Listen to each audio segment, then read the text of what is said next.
पंचनामा न्यूज, सर्वसामान्य जनतेचा बुलंद आवाज। धुळे सुरत महामार्गावर भीषण अपघात, नवापूरच्या शिक्षकासह 7 जखमी, कारचा चक्काचूर।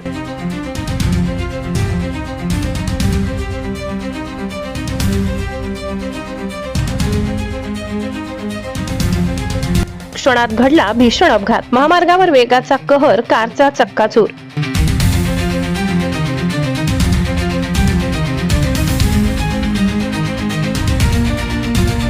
धुळे सुरत राष्ट्रीय महामार्गावर सोमवारी दुपारी सुमारे 1 ते 2 वाजेच्या दरम्यान भीषण अपघात घडला। भरधाव वेगाने धुळ्याकडून सुरतकडे जाणाऱ्या कारने रस्त्याच्या कडेला उभ्या असलेल्या ट्रकला पाठीमागून जोरदार धडक दिल्याने कारमधील 7 जण गंभीर जखमी झाले। या अपघातात नवापूर येथील श्री शिवाजी हायस्कूल व कनिष्ठ महाविद्यालयाचे शिक्षक किरण राजेंद्र भट वय 40 हे गंभीर जखमी झाले आहेत। MH02 JP 8462 क्रमांकाची कार महामार्गावरील एका हॉटेल जवळून जात असताना रस्त्याच्या कडेला उभ्या असलेल्या TN 90D 8952 क्रमांकाच्या ट्रकचा अंदाज चालकाला आला नाही। परिणामी कार थेट ट्रकच्या मागील भागावर आदळली। धडक इतकी जबर होती की कारच्या पुढील भागाचा अक्षरशः चक्काचूर झाला असून वाहन पूर्णपणे नुकसानग्रस्त झाले आहे। अपघाताचा आवाज दूरवरपर्यंत ऐकू गेला, अशी माहिती स्थानिकांनी दिली। अपघातानंतर परिसरातील नागरिकांनी तात्काळ घटनास्थळी धाव घेत मदत कार्य सुरू केले। कारमध्ये अडकलेल्या जखमींना बाहेर काढण्यासाठी मोठी कसरत करावी लागली। काही काळ महामार्गावरील वाहतूक ठप्प झाली होती।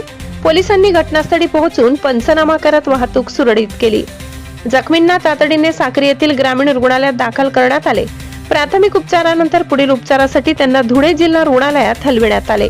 या अपघातात किरण भट व त्यांची आई राजश्री भट वय 60 हे काही तास बेशुद्ध अवस्थेत होते। सुरुवातीला त्यांची प्रकृती चिंताजनक होती, मात्र शुद्धीवर आल्यावर त्यांना ICU मध्ये दाखल करण्यात आले असून सध्या त्यांची प्रकृती स्थिर असल्याचे वैद्यकीय अधिकाऱ्यांनी सांगितले। किरण भट यांच्या छातीला जबर मार लागला असून डॉक्टरांच्या देखरेखीखाली त्यांच्यावर उपचार सुरू आहेत। किरण भट हे नवापूर शहरातील मंगलदास पार्क येथील रहिवासी असून ते नवापूर येथील श्री शिवाजी हायस्कूल व कनिष्ठ महाविद्यालय शिक्षक आहेत। ते मूळचे धरणगाव, तालुका जिल्हा जळगाव येथील आहेत। अपघाताची माहिती मिळताच नवापूर शहरातील त्यांचे सहकारी शिक्षक, नातेवाईक व मित्रमंडळी यांनी दूरध्वनीद्वारे त्यांच्या प्रकृतीविषयी विचारपूस केली। अनेकांनी रुग्णालयात भेट देऊन कुटुंबियांना धीर दिला। अपघातातील इतर जखमींची नावे पुढील प्रमाणे: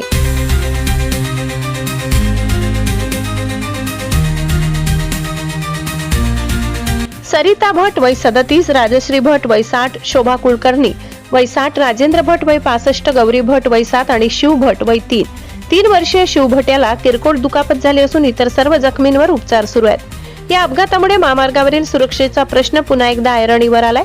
महामार्गावर वाहन चालवताना वेगावर नियंत्रण ठेवणे, पुढील वाहनांपासून सुरक्षित अंतर राखणे तसेच रस्त्याच्या कडेला उभ्या वाहनांकडे विशेष लक्ष देणे अत्यंत आवश्यक आहे। रात्री किंवा दुपारच्या तीव्र उन्हात सावधगिरी बाळगून वाहन चालविणे गरजेचे असून सीट बेल्टचा वापर करणे व वाहतूक नियमांचे काटेकोर पालन करणे प्रत्येक चालकाची जबाबदारी आहे। या प्रकरणाचा पुढील तपास संबंधित पोलिसांकडून सुरू आहे।